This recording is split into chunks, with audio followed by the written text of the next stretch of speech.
Hola, ¿qué tal? En esta oportunidad vamos a presentar el tema de los ensayos clínicos y vamos a explicar principalmente todo lo relacionado a lo que viene a ser la fase uno.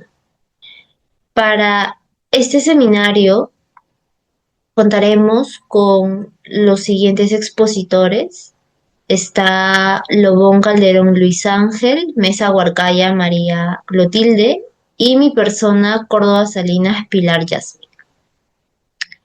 Vamos a tratar el siguiente temario que viene a constar de la introducción, los objetivos principales, los diseños comunes de estudio, los parámetros farmacocinéticos clave, los estudios específicos, los factores de variabilidad en humanos, los aspectos éticos fundamentales, la normativa y las guías internacionales y los resultados esperados y la transición que se va a dar a la fase 2.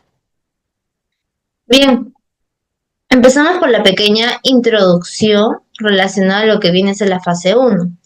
En sí, la fase uno de los ensayos clínicos va a marcar el inicio de la investigación en los humanos. Es la primera vez aquí que un fármaco en la investigación se va a administrar en personas, ¿no? Todo ello después de haber pasado por pruebas preclínicas en laboratorios y en modelos animales. Generalmente participan entre 20 a 100 voluntarios sanos, bajo una estricta supervisión médica. El objetivo aquí no es aún comprobar la eficacia, sino asegurarnos de que el fármaco puede administrarse de una manera segura. Los objetivos principales en sí, lo que la fase uno va a buscar principalmente va a ser seguridad y tolerabilidad, es decir, identificar efectos adversos y definir la dosis máxima que una persona puede recibir sin que haya riesgos graves. La farmacocinética o el ADME, ¿no? Estudiar cómo el fármaco se va a absorber, cómo es que se va a distribuir en el organismo, cómo se va a metabolizar y cómo se va a eliminar. Se va a estudiar también lo que viene a ser la farmacodinámica inicial, es decir, observar cuál va a ser la respuesta biológica del fármaco en el cuerpo. Y también se va a tener en cuenta el perfil preliminar de toxicidad, es decir, detectar qué órganos podrían ser más sensibles al medicamento. En sí, vamos a tratar de responder a la pregunta clave, ¿no? Si va a ser seguro administrar este fármaco y cómo se va a comportar dentro de nuestro organismo. Y para lograr todos estos objetivos, los estudios de la fase uno se van a realizar con distintos diseños, ¿no? Y para lo primero se va a hacer una escala de dosis, donde se empieza con cantidades muy bajas del fármaco y se van a ir aumentando progresivamente en diferentes grupos de voluntarios.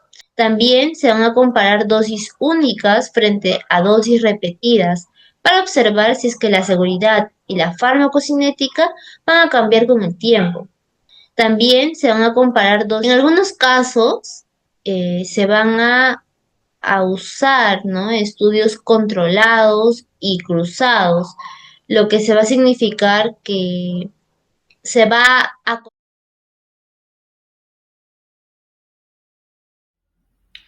Y bueno, ahora continuando con la biofarmacia y farmacocinética en fase uno, primero veamos los parámetros farmacocinéticos clave. ¿Cuáles son estos? Bueno, aquí en la representación gráfica de los parámetros farmacocinéticos y farmacodinámicos se ve gran parte de estos. Para empezar, la concentración máxima. Esta básicamente nos indica el pico máximo de exposición, el cual es útil generalmente para poder ayudar a determinar la toxicidad dependiente del pico mismo. Luego está el tiempo máximo, que este básicamente es el tiempo al que se llega a la concentración máxima, que también es útil para poder informarnos sobre la velocidad de absorción. Luego está también el AUC o también llamado ABC, que es en sí el área bajo la curva, que es bueno, lo que nos determina todo el tiempo de exposición total que estuvo el paciente a dicho fármaco. Luego está también el tiempo de vida media que nos encuentra aquí, pero es en sí el T medio, que básicamente nos informa de intervalos de dosificación, porque nos dice a qué momento ya se llegó a la mitad de su concentración máxima. Y también nos ayuda a determinar el tiempo en el que ya pasó a un estado menos estable. Luego también otro factor importante es el clearance, que no se encuentra en esta parte, pero generalmente el clearance es lo que nos ayuda a determinar la eliminación de un fármaco. Otro es la biodisponibilidad absoluta, muy importante, en el cual básicamente aquí estamos ahora comparando la área bajo la curva de forma oral versus el área bajo la curva de forma intravenosa, que básicamente es muy importante para poder ayudar a la formulación de este. Como tal, todo esto que hemos visto son resultados que se pueden hallar en la fase 1 que nos van a servir para elegir la dosis o las dosis que tengan que darse. Y regímenes para ahora pasar a la fase 2, en el cual se usa un grupo mayor de personas. Y también además nos permite identificar señales tempranas de seguridad. Ahora, ¿qué estudios específicos se realizan en la fase 1? Bueno, primero vemos lo siguiente. El SAT Singlet Ascending Dosis, que básicamente es el escalado de dosis única en cohortes. Cohortes básicamente nos estamos refiriendo a pacientes con algo similar, básicamente pacientes con cierta afección, con cierta enfermedad. Ese sería como el grupo que se está tratando en ese momento, al cual todo se le está sometiendo a dosis en las cuales se está escalando poco a poco. Básicamente acá se evalúa la farmacocinética, la tolerabilidad y seguridad inicial que haya. Luego está también el MAT, el Multiple Ascending Dose, que básicamente es la administración repetida para ver la acumulación, el estado estable y la tolerabilidad. Luego está también el estudio de efecto de los alimentos, que básicamente aquí se compara la farmacocinética en ayuno y con comidas. Luego están los estudios de biodisponibilidad relativa formulación, que básicamente si hay varias formulaciones o cambios en la manufactura, aquí se determina esto.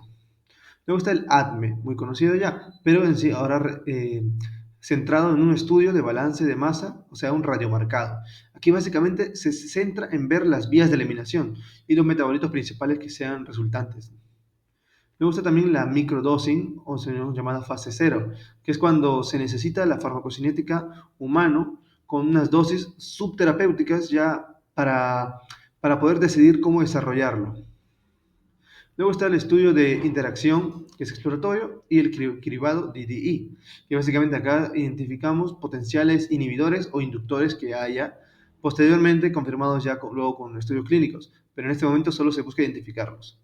La, Esta DDE ya está muy establecida por otras guías modernas, así que solo sería seguir la estructura ya establecida y estandarizada.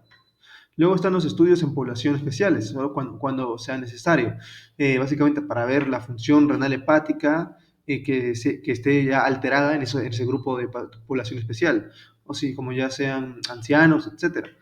Estos serían sí, según la necesidad del fármaco, si es el público objetivo de este. Ahora veamos la seguridad farmacocinética y reglas de escalado de dosis. Esta, básicamente, la vemos de la siguiente forma. La selección de dosis iniciales. Esta, bueno, está apoyada en sí por la Noel, PreCleanse y la MSRI y también el método Mabel, guías establecidas por la FDA, la EMA o sea, la ICH. Todo esto en sí lo establecen, lo estandarizan, lo apoyan, lo validan para poder describir métodos para poder derivar dosis seguras e iniciales y márgenes de seguridad. Básicamente acá tenemos todo un estándar establecido al cual poder guiarnos y apoyarnos para poder iniciar con todo esto, la dosificación inicial. Luego están los criterios de parada y escalado, que es en sí el límite de exposición. Como mencionan acá, no se debe superar cierta concentración máxima de área bajo la curva, derivada ya en sí de los estudios toxicológicos. Los eventos adversos predefinidos, alteraciones de laboratorio y también si se ve que si se está realizando un electrocardiograma, se tiene que ver si está superando cierto límite de actividad cardíaca o si se realiza una traqueotomía ya solo cuando procede. Estas serían solo situaciones especiales. Luego está el sentinel dosing, que básicamente primeros uno o dos sujetos de una cohorte, que ya como mencioné antes son básicamente un grupo que sí sufre la misma afección, bueno, que estén dosificados de una forma escalonada, con una observación antes de dosificar el resto. Básicamente se observa, se dosifica y se comienza a aumentar. Todo esto para ver con los sujetos de prueba cómo reaccionan, para luego pasar al resto de nuestros sujetos de prueba. Por último está el monitoreo de la farmacocinética ya dirigida, que básicamente es el escalado guiado por exposición. En sí, si la exposición en humanos ya excede la prevista por seguridad, se tiene que detener o escalar menos con mayor precaución. ¿Qué factores de variabilidad humanos hay? Bueno, para empezar, están los intrínsecos, extrínsecos, y también vamos a ver cómo abordarlos todos estos en la fase 1. Los intrínsecos son cosas nuestras que básicamente imposibles de cambiar, como básicamente nuestra edad, nuestro sexo, todo esto. Y los extrínsecos ya nos estaríamos refiriendo a los hábitos, como es el alcohol, el tabaco, en sí la formulación también que se esté dando de medicación, o también ya yendo a la misma persona, sería su horario, el ambiente en el que se encuentra. Todo esto muy diferente al intrínseco que básicamente como mencioné, cosas que el paciente no podría cambiar. Ya vemos su genética misma. De hecho, su genética puede estar relacionada también a ciertos, que reaccionaría con ciertos polimorfismos de algunos medicamentos. Básicamente con ciertas formas variadas del mismo medicamento, posiblemente tenga un ligero cambio, podría afectarle más a cierta población que a otra población. Bueno, ¿y cómo abordaríamos todo esto en la fase 1?